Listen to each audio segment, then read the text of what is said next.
The overseer's ledger sat open on the desk, its pages filled with neat columns of numbers and names. But on the morning of March 14th, 1851, Thomas Garrett made an entry that would haunt him for the rest of his life. In the space reserved for unusual occurrences, he wrote just 4 words: "Another white infant found." It was the 7th in 3 months. The Henderson plantation sprawled across 2,000 acres of Alabama cotton country 20 mi south of Montgomery. 300 souls lived and worked within its boundaries, most of them enslaved, their lives measured in bales, picked and rows hoed. The plantation had operated for 40 years without incident, a model of efficiency that other landowners studied and envied. The enslaved population was stable, the yields consistent, the books balanced to the penny until the babies started appearing. The first one was discovered on a frigid January morning by a woman named Ruth, who lived in cabin number 12 with her husband Daniel and their 3 children. She'd risen before dawn to fetch water from the well when she heard it, a thin, reedy cry coming from the doorway of the abandoned cabin next to hers. Cabin 13 had been empty for months, ever since its previous occupants had been sold downriver to settle a debt Colonel Henderson had incurred during a poor harvest season. Ruth found the infant wrapped in a flour sack placed carefully on the rotting floorboards just inside the door. The child was perhaps 2 months old, with pale skin that seemed to glow in the pre-dawn darkness and a shock of blonde hair so fine it was nearly white. The baby was clean, well-fed, and dressed in a cotton gown that, while simple, was far finer than anything the enslaved population would have access to. The stitching was precise and even, the kind of work that took time and skill. Ruth stood in the doorway for a long moment, the cold January wind cutting through her thin dress, staring at the infant. In her world, unexpected things were dangerous things. A white baby appearing in the slave quarters was the kind of event that could bring trouble down on everyone, guilty or innocent. But she was a mother, and the baby was crying, and some instincts ran deeper than fear. She picked up the child and brought it to the overseer's house. Thomas Garrett had been managing Henderson Plantation for 12 years. He was a methodical man of 43, neither cruel nor kind, who viewed his position as a job requiring organization and attention to detail. He'd come to Alabama from Virginia, where he'd learned plantation management under his father, who'd run a smaller operation in the Tidewater region. Garrett prided himself on running an orderly establishment. The enslaved population was healthy and productive. The equipment was maintained, the books balanced. The colonel trusted him, and that trust had been earned through years of consistent, reliable service. The appearance of an unexplained infant was, to him, primarily an administrative problem. White babies didn't simply materialize in slave quarters. Someone had to have brought it there. Someone had to know something, and it was his job to find out who and what. He questioned Ruth extensively in his office, a small building adjacent to the main house that served as the nerve center of plantation operations. The room was spare and functional: a desk, 2 chairs, shelves lined with ledgers documenting every aspect of the plantation's business. Ruth stood before him, her hands clasped tightly in front of her, her eyes fixed on the floor as she'd been taught. Had she seen anyone near the cabins during the night? No, sir. Had she heard anything unusual? Footsteps, voices, the sound of a horse or wagon? No, sir. Did she recognize the flour sack or the gown the baby was wearing? No, sir. When exactly had she found the child? Just before dawn, sir, when she went to fetch water. Was there anything else unusual about the cabin or the area around it? No, sir. Ruth answered each question with increasing nervousness, aware that in the world she inhabited, being the bearer of strange news could be dangerous. She knew nothing. She'd seen nothing. She'd simply found the child and done what she thought was right. Garrett believed her. He'd been managing enslaved workers long enough to know when someone was lying, and Ruth's fear was genuine and uncomplicated. She was as mystified as he was. Garrett sent word to the main house where Colonel Marcus Henderson and his wife resided. The colonel was in Montgomery on business, something about a cotton factor's contract that needed renegotiating. But Mrs. Elizabeth Henderson came down to the overseer's office within the hour. She was a tall woman in her 50s with iron gray hair pulled back in a severe bun and sharp blue eyes that missed nothing. She'd been born into one of Virginia's old families and had brought both money and connections to her marriage. She was known for running the household with the same efficiency her husband applied to the fields, managing a staff of house servants with firm but fair discipline. She examined the infant with a practiced eye, her long fingers checking the baby's limbs, looking into its mouth, feeling the texture of the gown it wore. Mrs. Henderson had raised 4 children of her own and had overseen the births of countless enslaved infants on the plantation. She knew babies and she knew quality when she saw it. "This child has been well cared for," she said, her voice crisp and certain. "Look at the skin, no rashes, no signs of neglect. The baby's been bathed regularly and fed properly. And this gown, this is quality cotton, and the stitching is excellent. Someone with means has been looking after this baby, someone with access to good cloth and the skill to sew it properly." "But who would leave it here?" Garrett asked. "And why in the slave quarters? If someone wanted to abandon a child, there are orphanages in Montgomery, churches that would take it in. Why bring it all the way out here and leave it in an empty cabin?" Mrs. Henderson had no answer. She wrapped the baby more securely in its cloth and arranged for one of the house servants to prepare a basket with supplies. "I'll take the child to the county orphanage myself," she said. "Mrs. Whitfield will know what to do with it. As for who left it here and why, that's a question for you and my husband to answer, Mr. Garrett. I suggest you begin investigating immediately." The matter, she assumed, was closed. An unfortunate incident, certainly, but not unprecedented. Babies were abandoned all the time for all sorts of reasons. This one would be cared for at the orphanage and eventually placed with a family. Life would go on, but 3 weeks later, it happened again. This time, the baby was found in cabin 7, discovered by a man named Joseph when he returned from the fields at dusk. Joseph was a field hand in his 30s, strong and reliable, known for his steady work and quiet demeanor. He'd been married once, but his wife had died in childbirth 5 years earlier, and he'd never remarried. He lived alone in cabin 7, a small structure at the northern end of the quarters. When he pushed open his cabin door that evening, exhausted from a long day of clearing a new field for spring planting, he found a white infant lying on his sleeping pallet. Same circumstances as before, a white baby, perhaps 3 months old, wrapped in clean cloth, placed carefully as if someone had wanted to ensure it would be found immediately. The child was healthy, fed, and calm, its blue eyes staring up at the ceiling with the unfocused gaze of the very young. Joseph stood frozen in his doorway, his mind racing through the implications.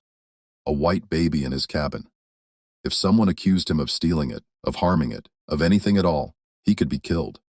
The fact that he'd done nothing wrong would mean nothing if the wrong person decided to make an accusation. But he also knew that hiding the baby or trying to move it would look even worse. He had no choice but to report it immediately. He brought the baby to the overseer's house, his hands shaking slightly as he handed the infant to Garrett. Garrett felt the first stirrings of genuine unease. One abandoned baby could be explained as a desperate mother's last resort, a tragedy born of poverty or shame. 2 suggested something more deliberate, more organized. Someone was choosing to leave these babies specifically at Henderson Plantation, specifically in the slave quarters. But why? He questioned Joseph with the same thoroughness he'd applied to Ruth and received the same answers. Nothing seen, nothing heard. The cabin had been empty when Joseph left for the fields at dawn. The baby had been there when he returned at dusk. No one else had been in the cabin. Joseph was certain of that. He kept his few possessions in a specific arrangement, and nothing had been disturbed except for the baby's placement on his pallet. This time, Garrett conducted a more thorough investigation. He walked through the slave quarters that night, checking for signs of unusual activity. He examined the ground around cabin 7 for footprints or wagon tracks. He questioned the other residents of the quarters, asking if anyone had seen strangers on the plantation or noticed anything out of the ordinary. He examined the cloth the baby had been wrapped in, looking for any identifying marks, a laundry mark, a particular weave pattern, anything that might indicate where it had come from. He found nothing. The cloth was good quality, but unremarkable. The quarters had been quiet all day. No strangers, no unusual activity. The ground around cabin 7 showed only the normal traffic of people going about their daily routines. The second infant joined the first at the orphanage, delivered by Mrs. Henderson with a deepening sense of concern. 2 abandoned white babies in 3 weeks, both found in the same location. It was beginning to look less like coincidence and more like a pattern. Colonel Marcus Henderson returned from Montgomery 2 days later and was briefed on the situation by both his wife and his overseer. He was a practical man of 58 who'd built his fortune through careful planning and calculated risk management. He'd inherited a modest plantation from his father and had expanded it through shrewd land purchases and efficient operations. He was respected in Montgomery society, served on the boards of 2 banks, and was frequently consulted by other planters on matters of agricultural technique and labor management.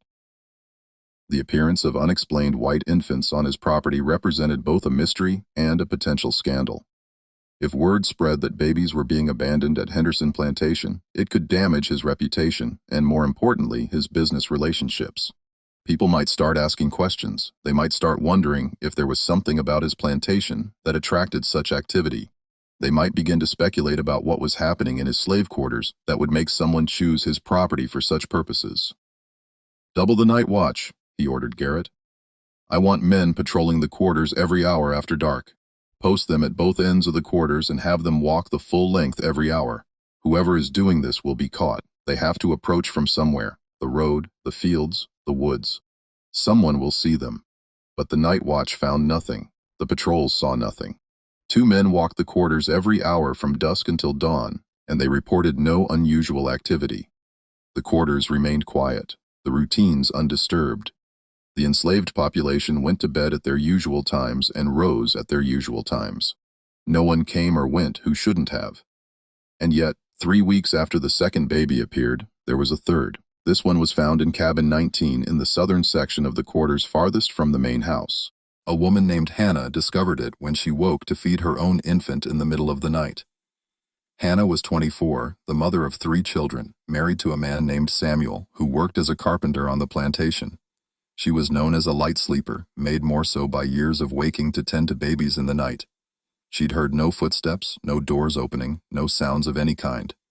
Her husband slept beside her, snoring softly. Her 3 children were asleep on their pallets in the corner. But there, in the other corner of the cabin, where there had been nothing before, was another white baby wrapped in the same type of clean cloth, wearing the same type of simple but well-made gown. Hannah's scream woke half the quarters. By the time Garrett arrived, a crowd had gathered outside cabin 19.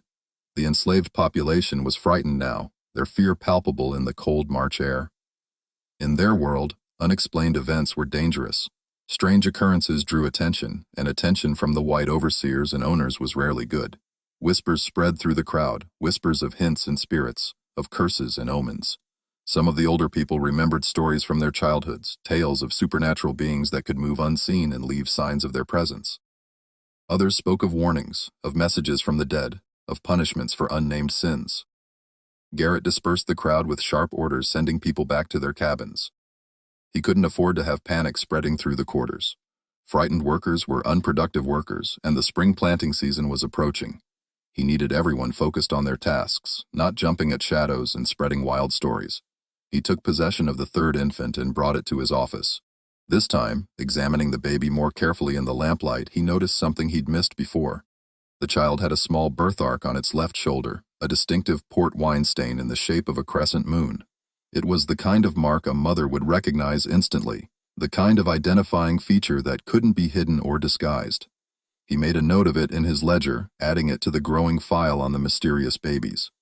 3 infants in 2 months, all white, all healthy, all well cared for, all appearing overnight in slave cabins despite increased security. It was beginning to feel less like a criminal matter and more like something he couldn't quite name, something that made the hair on the back of his neck stand up when he thought about it too long. The 4th baby appeared in early March, found in cabin 23 by an elderly woman named Sarah, who'd lived on the plantation for 40 years. She discovered it at dawn, placed just inside her door as if someone had known she would be the first to wake. Sarah was known as a healer, someone who knew herbs and remedies, who was called upon when children fell ill or women went into difficult labor. She looked at the white baby with eyes that had seen too much, wrapped it more securely, and brought it to Garrett without a word. The 5th came a week later in cabin 4, found by a young couple who'd been married just 6 months. The 6th was discovered in cabin 16 by a man who worked in the stables. Each time the pattern was the same, a white infant, healthy and well cared for, appearing overnight in or near a slave cabin with no explanation.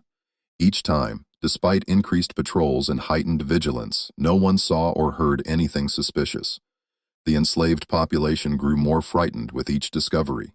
Work in the fields became tense, productivity dropped, and Garrett found himself dealing with an increasingly anxious workforce. People were afraid to sleep, afraid to wake, afraid of what they might find.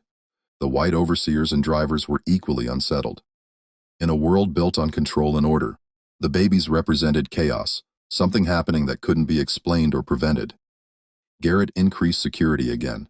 He posted guards at the entrances to the quarters. He had men patrol the boundaries of the plantation. He even brought in dogs, thinking they might alert to the presence of strangers, but nothing worked. The babies kept appearing, and no one could explain how. Colonel Henderson called a meeting of his senior staff in mid-March. In addition to Garrett, this included Benjamin Cross, his head driver, William Porter, his stable master, and Margaret Sullivan, his wife's personal assistant, who managed the household staff. They gathered in the colonel's study, a room lined with books and ledgers that represented 40 years of careful record-keeping. "Gentlemen and Mrs. Sullivan," the colonel said, standing behind his desk with his hands clasped behind his back, "we have a problem that defies conventional explanation. 6 white infants have appeared on this plantation over the course of 2 months. Despite our best efforts, increased patrols, guard dogs, constant vigilance, we have no idea who is leaving them or why. This situation cannot continue. It's affecting productivity, morale, and my reputation. I need solutions, not excuses. Could it be someone from outside the plantation?" Porter suggested he was a lean man in his 40s who'd worked with horses all his life. "Someone using our property as a convenient dumping ground. Maybe someone from Montgomery who knows the layout of the plantation." "The patrols would have seen them," Garrett replied.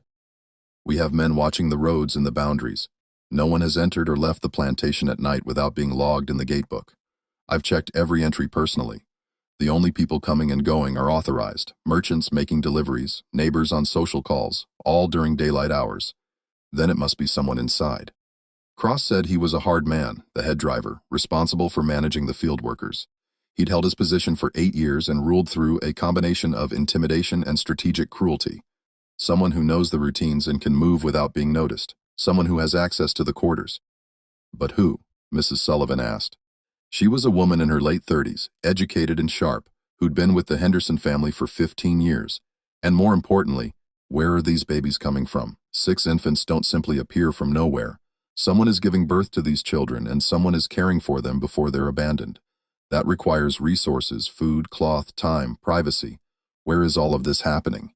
It was a question no one could answer. The implications were staggering. If someone on the plantation was hiding multiple babies, they would need a secure location, supplies, and help. It couldn't be done alone. But if multiple people were involved, how had they kept it secret? How had no one noticed? "There's another possibility," Mrs. Sullivan said quietly. "What if the babies aren't being hidden on the plantation? What if they're being brought here from somewhere else? Somewhere close enough that the person can make the trip in a few hours, but far enough away that we wouldn't think to look there." "You mean Montgomery?" the colonel asked. "Or one of the neighboring plantations, or a house in the countryside somewhere within a few hours' ride." The colonel considered this. That would require someone with access to transportation, a horse or wagon, someone who could leave their location at night and return before dawn without being missed, or someone who has a legitimate reason to travel, Garrett added. A merchant, a doctor, a minister, someone whose comings and goings wouldn't be questioned. The meeting continued for another hour, but produced no concrete answers. The colonel made a decision. "We'll conduct a census. Every person on this plantation will be accounted for and examined. If there are women who've recently given birth, we'll know about it. If there are supplies being diverted, we'll find them. If there are hidden spaces where babies could be kept, we'll discover them. This mystery will be solved." The census began the next day. It was a massive undertaking, 300 people to be documented, questioned, and in the case of women of childbearing age, physically examined by Mrs. Henderson and Dr. Robert Chambers, the plantation's physician. Dr. Chambers was a man in his 60s who'd been treating the Henderson family and their enslaved population for 20 years. He was thorough and professional, but the examinations were deeply invasive and humiliating for the women subjected to them. The process took nearly 2 weeks and was deeply unpopular. The enslaved population resented the intrusion, the questions, the physical examinations. The fear that had been building since the first baby appeared now mixed with anger and resentment. Garrett could feel the tension in the quarters, could see it in the way people avoided eye contact and spoke in whispers when the overseers passed. The results of the census were baffling. Every woman who'd given birth in the past year was accounted for, and their children matched the expected descriptions. There were no hidden pregnancies, no unexplained absences that would suggest a woman had given birth in secret. The supplies were all accounted for. The cloth, the thread, the food stores. Nothing was missing that couldn't be explained by normal usage. The cabins were searched, the outbuildings examined. Even the woods around the plantation were combed for signs of hidden structures or caches of supplies. Nothing. They found absolutely nothing. And yet, on the night the census was completed, an eighth baby appeared. This one was found in cabin 9, discovered by a young woman named Clara Ara, who'd been living alone since her mother's death the previous fall. Clara Ara was 17, quiet and withdrawn, known for keeping to herself. She worked in the main house as a laundry maid, one of the few enslaved people who had regular access to the household's inner workings. She was small and thin, with large, dark eyes that seemed to see more than she should. When she found the baby in her cabin that morning, she didn't scream or raise an alarm. Instead, she picked up the child, wrapped it more securely in its cloth, and sat with it until morning, rocking it gently and humming a tune her mother had taught her years ago. When Garrett came to collect the infant, alerted by one of the other residents who'd seen Clara Ara sitting in her doorway with a white baby, he found her still rocking the child. There was something in her expression that made him pause, something that went beyond the fear and confusion he'd seen in the others who'd found babies. This was different. This was a deep, profound sadness, as if Clara Ara understood something the rest of them didn't. "Did you see who left this child?" he asked, his voice gentler than usual. Clara Ara shook her head slowly, her eyes never leaving the baby's face. "Did you hear anything during the night? Any sounds at all?" Another shake of the head. "Clara Ara, I need you to tell me if you know anything about these babies. Anything at all. You won't be punished for telling the truth, but I need to know what's happening." Clara looked up at him then, and Garrett saw tears streaming down her face. "They're lost," she whispered.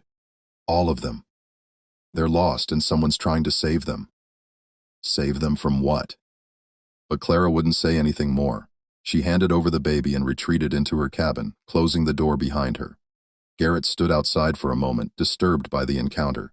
There had been something in Clara's voice, something that suggested she knew more than she was saying, but he couldn't force her to talk, not without risking making the situation worse. He reported the conversation to Colonel Henderson, who ordered Clara Ara brought to the main house for questioning. But when Cross, the head driver, went to fetch her an hour later, he found cabin 9. Clara had vanished, taking nothing with her but the clothes on her back. A search party was organized immediately. In the world of 1851 Alabama, an enslaved person disappearing was a serious matter, not just for the financial loss, but for what it represented. If Clara had run, others might follow. If she'd been taken, there were implications about security that couldn't be ignored.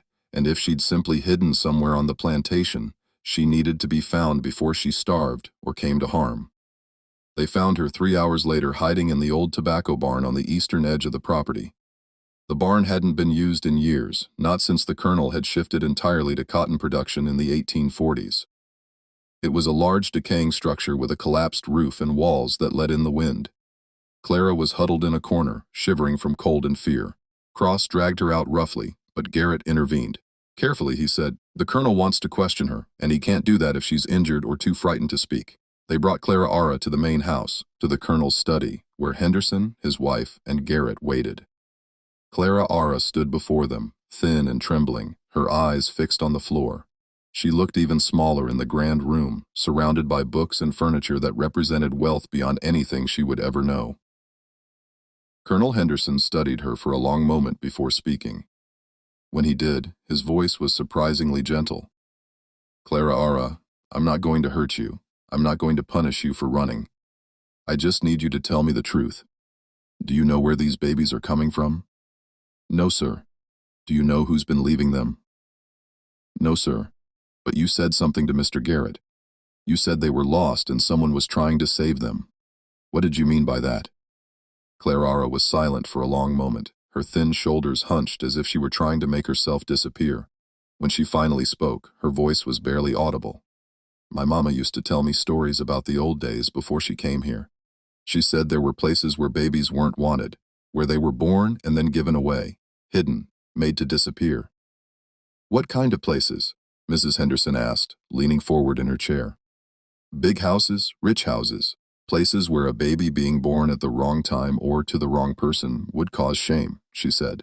Sometimes the babies would just vanish and no one would ask questions because asking questions was dangerous. And what happened to these babies? The colonel asked. Sometimes they died. Sometimes they were sold. Sometimes they were given to people who would take them far away where no one would ever know where they came from. Clara's voice grew even quieter. Mama said it was one of the secret things. One of the things everyone knew about, but no one talked about. She said the big houses had lots of secrets and the babies were just one of them. The room fell silent as the implications settled over them. Colonel Henderson exchanged a long look with his wife, and Garrett saw something pass between them. A recognition, perhaps, or a shared understanding of something he wasn't privy to. "Are you suggesting," Henderson said slowly, "that these infants are being abandoned here because someone wants to hide their existence? That they're illegitimate children from wealthy families?" "I don't know, sir. I'm just telling you what my mama told me. That sometimes when people have secrets they can't keep, they find places to hide them. Places where no one will ask questions. Places where the babies might be found and cared for, but where the scandal would be contained." It was a theory that made a terrible kind of sense. The Henderson plantation was isolated enough to be discreet, but established enough to have connections to Montgomery society. The colonel and his wife attended social functions, did business with the city's prominent families, moved in circles where reputation was everything. If someone in that world needed to dispose of an inconvenient infant, the product of an affair perhaps, or a pregnancy that would ruin a reputation, the plantation's slave quarters would be an ideal location. The babies would be found and cared for, but the scandal would be contained. The white families of Montgomery would never need to know that their peers had produced illegitimate children. But it was just a theory. There was no proof, no evidence beyond the babies themselves and Clara Ara's second-hand stories from a mother who was now dead. Colonel Henderson sent Clara Ara back to the quarters with a warning to keep her speculations to herself and to never run again. Then he sat in silence for a long time, staring at the ledgers on his desk. Finally, he looked at Garrett. "I'm going to Montgomery," he said. "I'm going to speak with Sheriff Crane. This has gone beyond a plantation matter. If what Clara suggests is true, if someone in Montgomery society is using my property for such purposes, then the law needs to be involved." He left that afternoon, riding hard for the city. Garrett watched him go, then returned to his office and made another entry in his ledger. 8 babies in 10 weeks and still no answers. But that night something changed. The 9th baby appeared. But this time there was a witness. A young man named Marcus, who worked as a stable hand, had been unable to sleep. He'd been feeling ill all day, a stomach ailment that kept him awake and uncomfortable. Around midnight, he'd left his cabin to relieve himself in the woods behind the quarters. As he was returning, he saw something that made him freeze in his tracks. A figure was moving through the quarters, carrying something wrapped in cloth. The figure was dressed in dark clothing and moved with purpose, heading toward cabin 12, the same cabin where the first baby had been found months earlier. Marcus watched as the figure approached the cabin, paused at the door, and then placed the bundle inside. Then the figure turned and walked quickly back the way it had come, heading not toward the road or the woods, but toward the main house. Marcus waited until the figure was out of sight, then ran to cabin 12. Inside, he found the 9th baby wrapped in the now familiar clean cloth. He immediately went to wake Garrett. By the time Garrett arrived, Marcus was agitated and frightened, speaking quickly and stumbling over his words. But his story was clear. He'd seen someone leave the baby. Someone who'd come from the direction of the main house and returned there after placing the infant. Garrett felt his blood run cold. The main house. Not an outsider, not someone from Montgomery, someone who lived on the plantation, someone with access to the main house, someone who could move through the quarters without raising suspicion because they belonged there. He questioned Marcus extensively, trying to get more details. Had Marcus seen the person's face? No, it was too dark and they'd been wearing a hood or bonnet. Could he tell if it was a man or woman? He thought it was a woman based on the way she moved, but he couldn't be certain. How tall was the person? Average height, not particularly tall or short. Was there anything distinctive about their clothing or the way they walked? Nothing he could identify. It wasn't much, but it was more than they'd had before. Garrett made Marcus swear to keep quiet about what he'd seen, then took the baby and sat in his office, thinking someone from the main house. That narrowed the possibilities considerably. The main house staff consisted of about 15 people. House servants, cooks, personal attendants, all of them enslaved except for Mrs. Henderson and Mrs. Sullivan. Could it be one of the house servants? But they were all accounted for, all watched closely by Mrs. Henderson and Mrs. Sullivan. Their movements were tracked, their duties supervised. It would be nearly impossible for one of them to hide a pregnancy, give birth, and care for multiple babies without being noticed. Unless they weren't hiding the babies on the plantation at all, unless they were being brought from somewhere else, as Mrs. Sullivan had suggested. But that would require transportation, access to a horse or wagon, the ability to leave and return without being noticed. Garrett sat in his office until dawn, turning the problem over in his mind. Then he made a decision. He would watch the main house, not obviously, not in a way that would alert whoever was responsible, but he would pay attention to comings and goings, to who had access to transportation, to who might have the opportunity to travel to Montgomery or elsewhere without raising suspicion. When Colonel Henderson returned from Montgomery 2 days later, Garrett briefed him on Marcus's sighting. The colonel listened in silence, his face growing more troubled with each detail. "Did you speak with the sheriff?" Garrett asked. "I did." The colonel's voice was heavy. He was less than helpful. He suggested that pursuing this matter too aggressively might cause problems. He implied that there were people in Montgomery who would not appreciate questions being asked about illegitimate children and abandoned babies. He refused to investigate. He said he would make discreet inquiries, but he made it clear that he expected those inquiries to lead nowhere. He said, "Some mysteries are better left unsolved for everyone's sake." Garrett felt a chill run down his spine. "Sir, are you saying the sheriff knows something about this? That he's protecting someone?" "I'm saying that Sheriff Crane is a political animal who's held his position for 15 years by knowing when to look the other way. And he's made it clear that this is one of those times. But the babies are being cared for at the orphanage. They're safe. They'll be adopted by good families. As far as the sheriff is concerned, no crime has been committed. Abandoning a child isn't illegal. If the child is left somewhere, it will be found and cared for. So we just let this continue." Colonel Henderson was quiet for a long moment.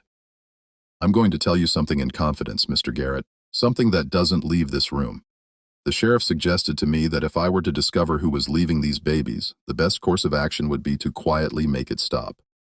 Not to prosecute, not to make a scandal, but simply to ensure it doesn't happen again. He said that would be in everyone's best interest. Mine, the plantations, and Montgomery societies. He's asking you to cover it up. He's asking me to be practical. And perhaps he's right. Perhaps the best thing for everyone is to solve this quietly and move on." But Garrett couldn't let it go. That night, he began his surveillance of the main house. He positioned himself in the trees behind the building where he could see the back entrance and the path that led to the quarters. He watched for 3 nights and saw nothing unusual. The house servants came and went on their normal schedules. Mrs. Henderson and Mrs. Sullivan moved about their duties. Everything appeared routine. On the 4th night, he saw something that made his breath catch. Around 11 o'clock, a figure emerged from the back door of the main house. It was a woman dressed in a dark cloak carrying a bundle. She moved quickly and quietly down the path toward the quarters. Garrett followed at a distance, staying in the shadows. The woman went to cabin 7, Joseph's cabin, where the second baby had been found. She placed the bundle inside, paused for a moment as if listening, then turned and walked quickly back toward the main house. Garrett got a better look at her as she passed through a patch of moonlight. It was Mrs. Sullivan. Garrett stood frozen, his mind reeling.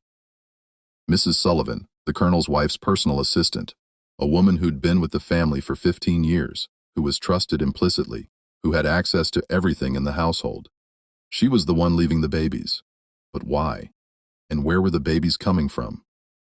Garrett waited until Mrs. Sullivan had returned to the main house, then went to cabin 7. Inside, he found the 10th baby wrapped in the familiar clean cloth. He picked up the infant and brought it to his office, his mind racing. He had to tell the colonel. But what would happen then? Mrs. Sullivan would be questioned, possibly arrested. The scandal would be enormous, and if the sheriff was right, if these babies were connected to prominent Montgomery families, the fallout could destroy the colonel's reputation and business. Garrett sat in his office holding the baby, trying to decide what to do. Finally, as dawn broke, he made his decision. He would confront Mrs. Sullivan first. Privately, he would find out the truth before involving the colonel. Perhaps there was an explanation, a reason that would make sense of all this. He waited until mid-morning, when he knew Mrs. Henderson would be occupied with household matters and the colonel would be in the fields. Then he went to the main house and asked to speak with Mrs. Sullivan privately. They met in the small sitting room off the main parlor, a room used for informal meetings and correspondence. Mrs. Sullivan looked calm and composed, showing no sign of guilt or nervousness. She sat in a chair by the window, her hands folded in her lap. and waited for Garrett to speak. "I saw you last night," he said without preamble. "I saw you leave the house with a baby and place it in cabin 7. Mrs. Sullivan's expression didn't change. "I see. I need you to tell me what's happening. Where are these babies coming from? Why are you leaving them in the quarters?"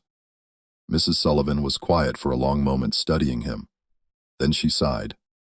"Mr. Garrett, there are things in this world that are better left unknown. Secrets that once revealed cause more harm than good. I would advise you to forget what you saw and let this matter rest. I can't do that. 10 babies have appeared on this plantation in 3 months. The enslaved population is frightened. The Colonel's reputation is at risk. I need answers.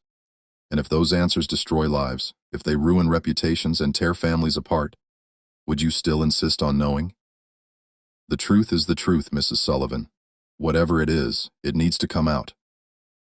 Mrs. Sullivan stood and walked to the window, looking out at the plantation grounds.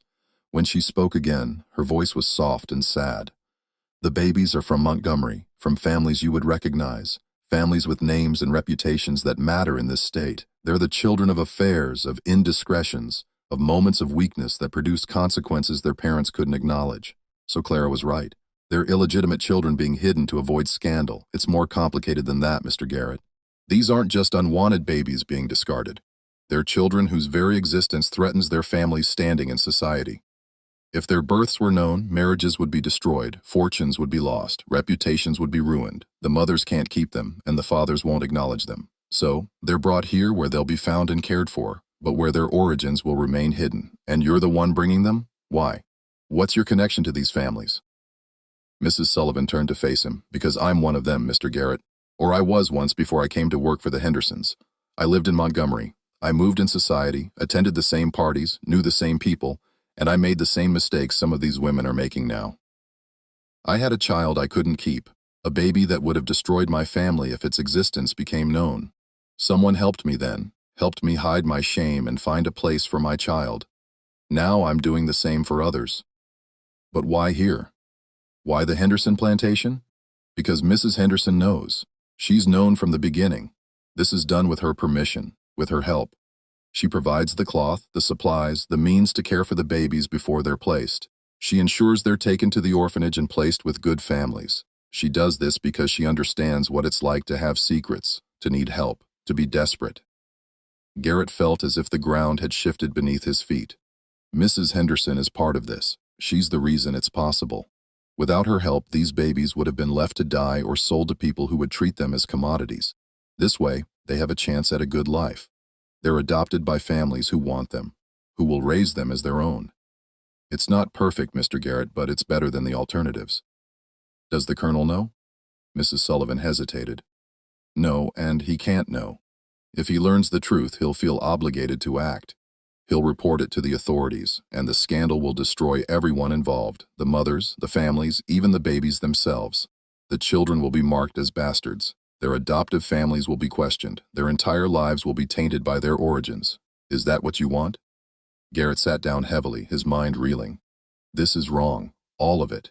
The deception, the secrecy, using the plantation without the Colonel's knowledge. It's mercy, Mr. Garrett. Imperfect mercy perhaps, but mercy nonetheless. These women have nowhere else to turn.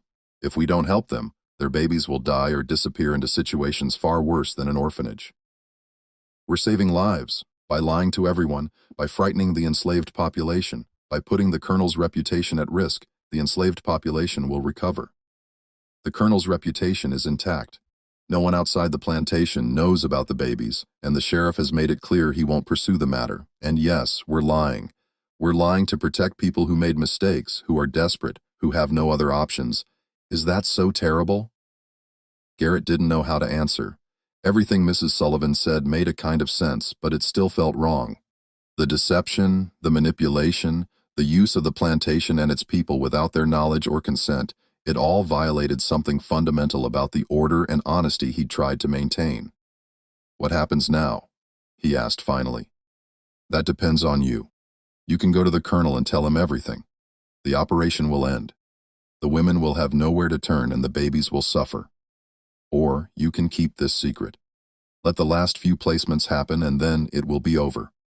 There are only 2 more babies to place, and then the women involved will have moved on, had their children adopted through other means or found other solutions. This chapter will close and life will return to normal. And if I agree to stay silent, I become part of the deception. You become part of the mercy, Mr. Garrett.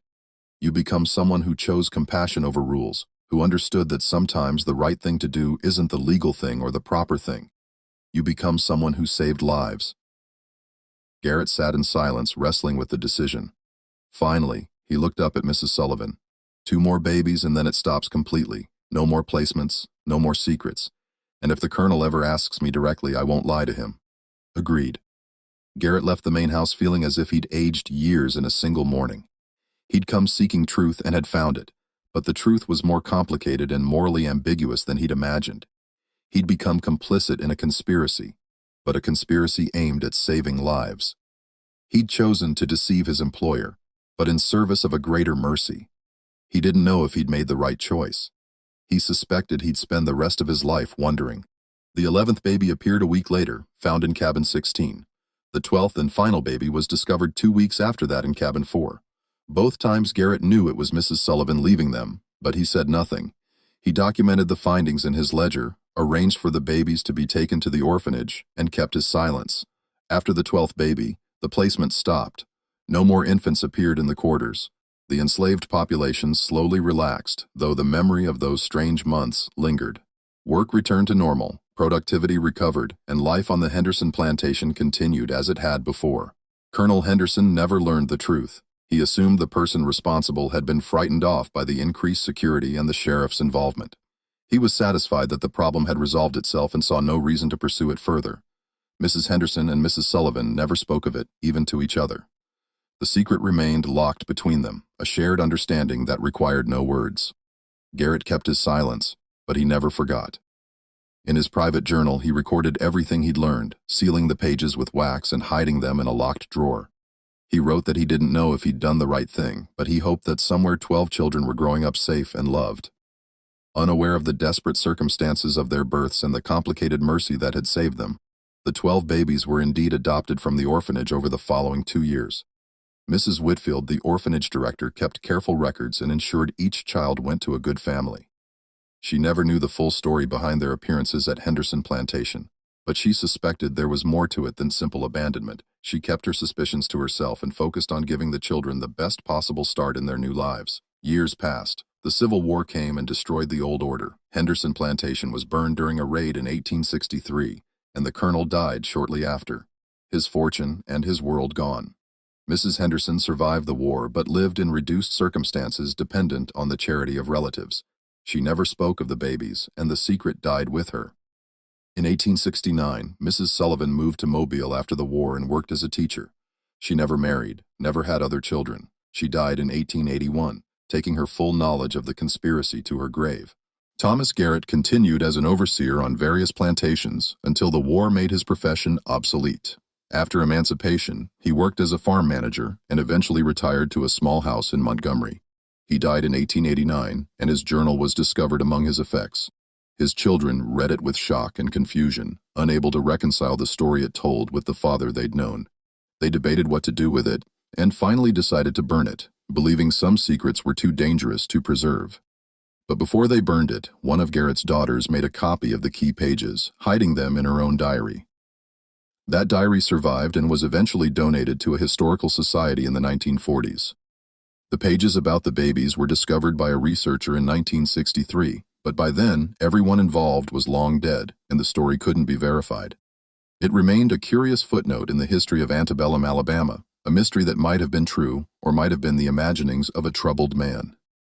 The 12 babies grew up, lived their lives, and died without ever knowing their true origins. Some of them had children and grandchildren, spreading their bloodlines across Alabama and beyond. They were teachers and merchants, farmers and craftsmen, mothers and fathers who lived ordinary lives marked by the usual joys and sorrows. But in their blood, they carried a secret. They were the children of scandal and desperation, saved by a conspiracy of women who'd understood that sometimes mercy requires deception, and that sometimes the right thing to do is the thing that can never be acknowledged or praised. The slave quarters of Henderson Plantation rotted away over the decades, reclaimed by the Alabama soil. The main house was never rebuilt after the fire. The land was sold and resold, divided and subdivided, until nothing remained of the plantation that had once been a model of efficiency and order. But the question remained, whispered in the dark corners of Montgomery society, passed down through generations like a ghost story that might be true. What really happened in those slave cabins in the spring of 1851? Where did those babies come from? And what terrible secret was so important that it had to be erased from history? The truth, as Garrett had discovered, was both simpler and more complicated than anyone imagined. It was a story of desperate women and impossible choices, of secrets that couldn't be kept and children who couldn't be acknowledged. It was a story of mercy offered in the only way possible through deception and conspiracy. It was a story of people trying to do right in a world that offered only wrong choices. And perhaps that's the most unsettling truth of all. That sometimes the only way to save something is to hide it. That sometimes love looks like abandonment and mercy looks like cruelty. That sometimes the people we think we know are carrying secrets so heavy they change the shape of their souls. The Henderson Plantation is gone now, marked only by a historical plaque that mentions cotton production and Civil War history. It says nothing about white babies appearing in slave cabins. Nothing about mysteries that were never officially solved. Nothing about the 3 months in 1851 when something inexplicable happened and then stopped and then was systematically erased from every official record. But the land remembers, the soil remembers. And somewhere in the fading pages of hidden diaries and the whispered stories of descendants, the truth still exists, waiting to be found or waiting to remain hidden forever. Because some secrets once buried are meant to stay that way, and some truths once known can never be unknown. The 12 babies of Henderson Plantation were saved by a conspiracy of silence. They lived because people chose mercy over honesty, compassion over rules. They survived because women who understood desperation helped other women in their darkest hours. And they never knew.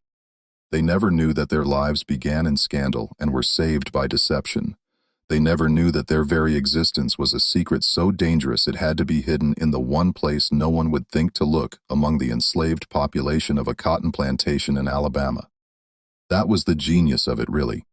The one place where white babies would be noticed but not questioned, found but not investigated, cared for but not claimed.